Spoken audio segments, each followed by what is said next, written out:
Oshio, I wanted to, talk about rules.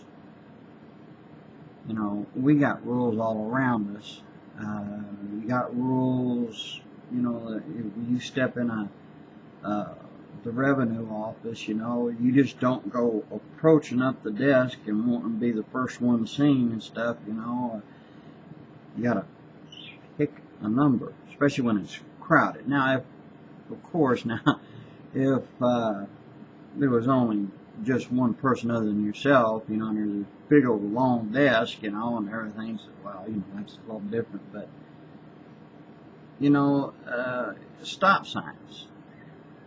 You don't stop at a stop sign, you could get a ticket, or you could wreck into somebody and still get a ticket if you live through it,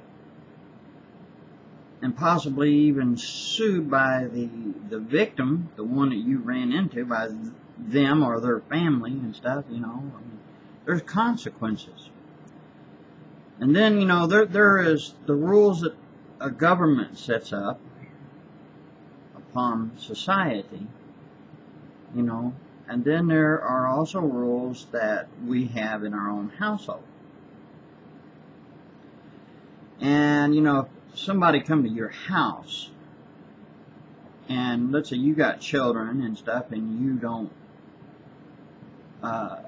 take kindly to filthy mouth talking and people watching filthy stuff on your TV, and when you got children around and all this, so you got rules that you set in your own household. And if someone comes along and they break that rule, oh boy, are they in trouble.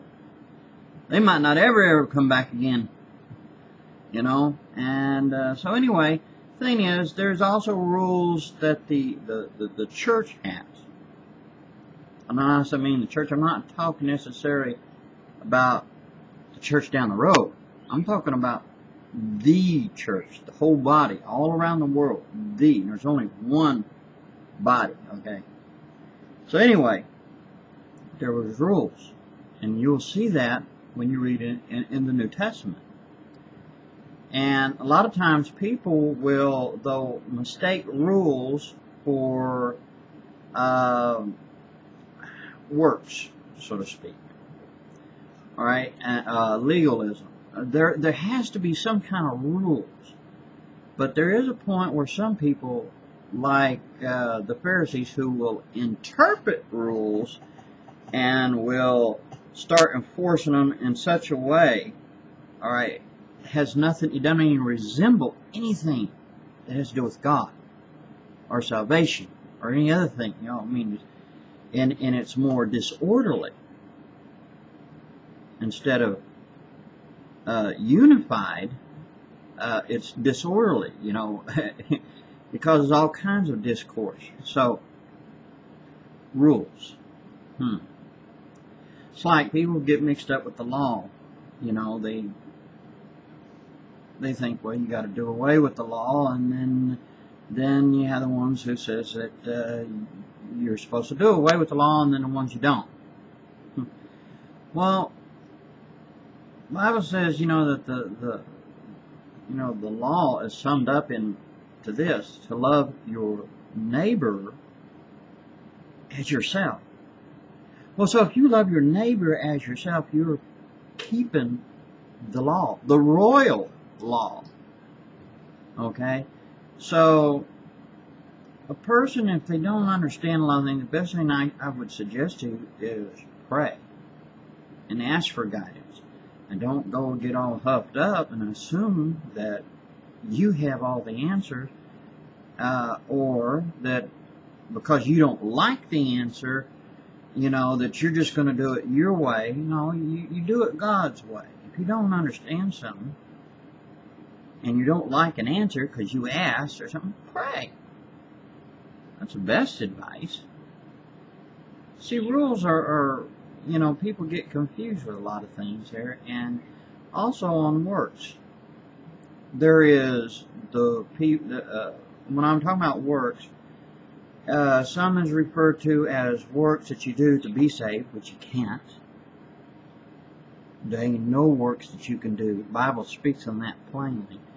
And then there are works that you do as a result of being saved.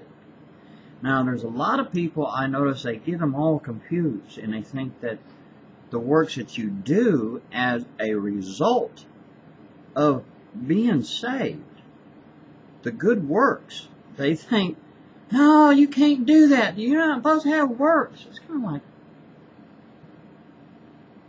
you're a little confused on this subject, aren't you?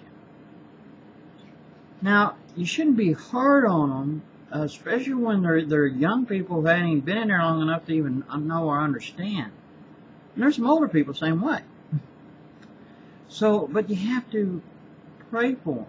Now, there are those who you just can't get across to because they know everything, and that's the end of it.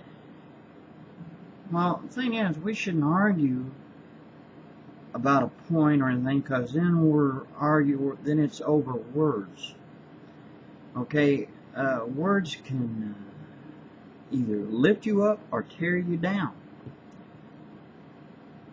But the thing is, when you look at rules, works, and things, there are a lot of things in there that a person will think that they know all the answers, and they don't. But you do need rules, okay, or things go helter-skelter. And the Bible says that God is not an author of confusion, and you don't want that. But, you know, if you will remember to always seek God, you know, He can help you. You know, help you find the answers you're looking for. But remember, you know, God don't operate on your time schedule, but He will give you the answers. But you have to seek Him with and ask Him with an honest and earnest heart. Because Jesus, even talking about asking, didn't mean ask once. You know about asking, and the reference in which He is speaking is keep asking and keep knocking and keep seeking.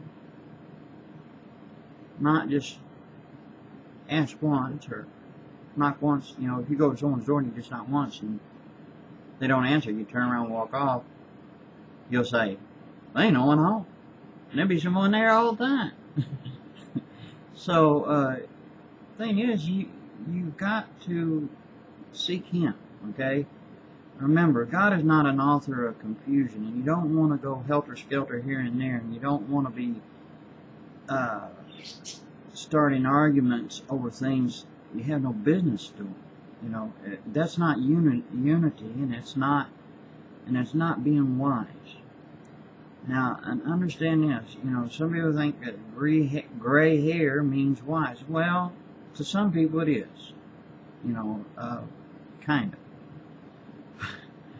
But, you know, look, I've noticed some people think, well, oh, because you think you got gray hair and all this, that you're wise. I've never said it, never claimed it, never will. I'm far from being all wise. I only know what I know, and that's it. And it doesn't mean that everything I know is always absolute. You know, but are you understanding where I'm getting at? Let's be organized. Not of, that is, when I say organized, I'm not talking about an organization. You know what I mean? You get things straight. Settle, you know, if you get things organized on a table or a shelf or something, or same in our life, we need to be organized, be unified, and not disorganized, not an author of confusion.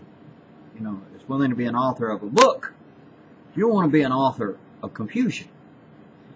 So maybe something in here I said may cause someone to reflect and think about different things and ask God for guidance and help, okay? Alright, I could say more, but time just gets away real quick. So, alright. So God bless you. Shalom. And I hope